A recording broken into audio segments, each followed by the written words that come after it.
Okay, welcome back to my channel, and I'm so excited about this very subject of arpeggios because it's one of the major embellishments that great pianists have used over the years. And trust me, you wouldn't want to miss out on this. So I'd like you to fasten your seatbelt while we run through it as fast as we can. Very simple concept.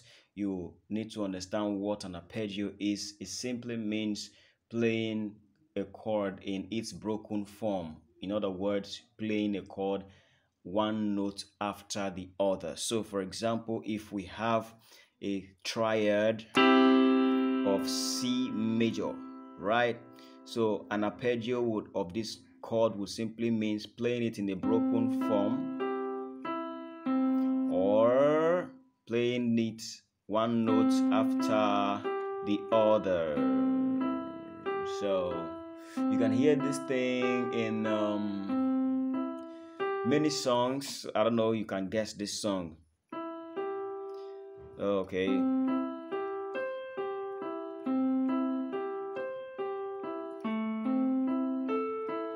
All right.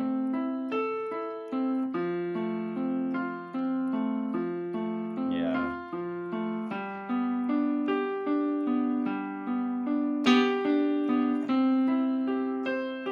So it's very nice. It has a way of walking you up into the realm of the music that is being played. So basically, arpeggios are good for embellishment. So you can play stuff,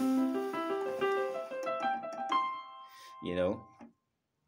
There are many types of arpeggios, but for the sake of this simple class, we're going to be taking it one step at a time. Okay, so we're going to have different sessions for the arpeggio so that we can actually benefit regardless of the class you belong.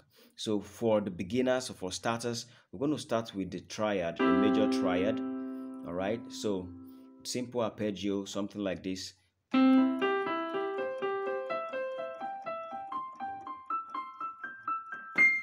All right.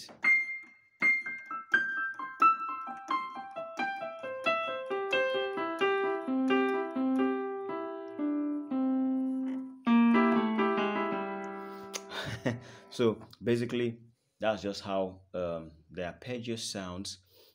Broken chords, um, repeated notes. You know,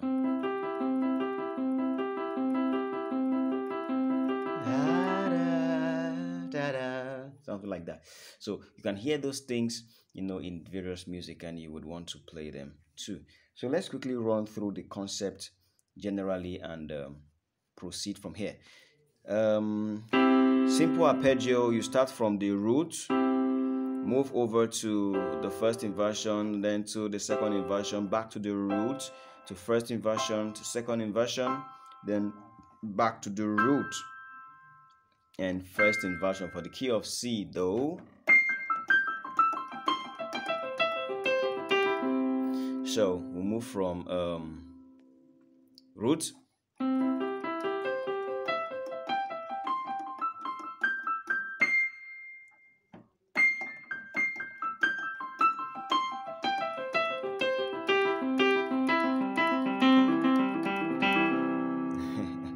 so you can keep going down like that. Okay, so that's just how it is.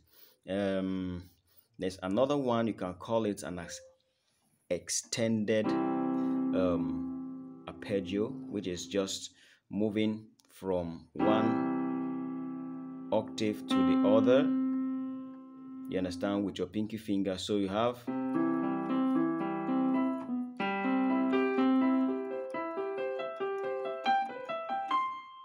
okay, something like that. So let me try to take that again. So it's an extended arpeggio. Sorry, I'll take it again.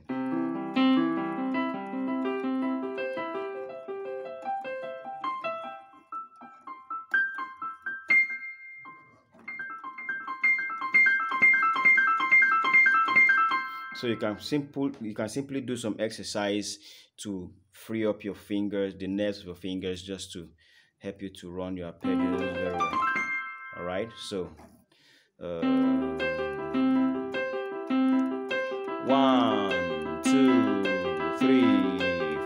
then go. 2, 3, 4.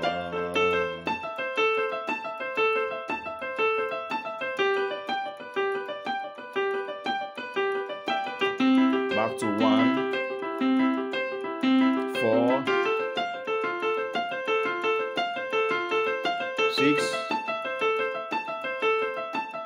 then back to 5, then 1.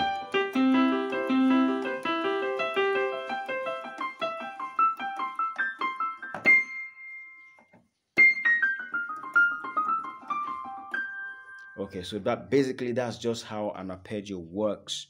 All right, so we've done that simple arpeggio, all right, from the root. Then we've done an extended arpeggio, adding the octave to it. So have, then you're going to start all the way from the major, the first inversion rather, from here. You understand? So starting from here, 1, then 3, then 5, 1, 3, 5, 1, 3, like that. So you go 1, 3, 5, 1, 3, 5, 1, 3, 5, 1, 3, and 5. But the keyboard is just here. So basically that's just how you run your arpeggio. So you want to do those exercises again. Then 4, then 6, 5, then back to 1. Then yeah, of course the extended. It's very simple.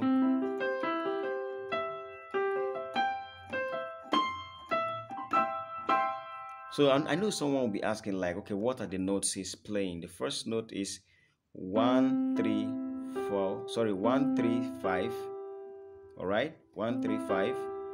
Then 3, 5, 1. Then 5, 1, 3, 5. All right. Then 1, 3, 5, 1. 3, 5, 1, 3. 5, 1, 3, 5. 1, 3, 5, 1. So basically, when you start with 1, you end it with another 1 here. Of course, you know that this one is a repetition of this, so we'll just call it 1 for easy identification. If not, it would have been 1, 3, 5, 8. But we're using just the 1 concept. So that's just how it is. 1, 3, 5, 1. 3, 5, 1, 3. You understand? 5, 1, 3, 5. 1, 3, 5, 1. So it's a repetition. Like that, like that. So move. Sorry.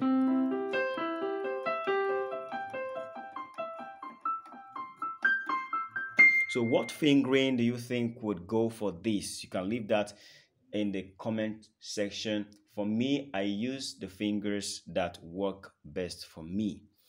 Of course, there are outlines for what finger to use, what finger not to use. But in the long run, you need to do what works for you so that you will be comfortable running this class. Okay.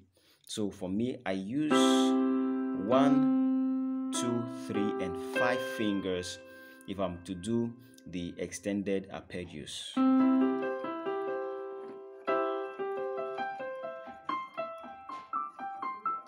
Do you understand? But if I'm to do just the simple arpeggios, I may have to use 1, 2, 4. Okay, so go.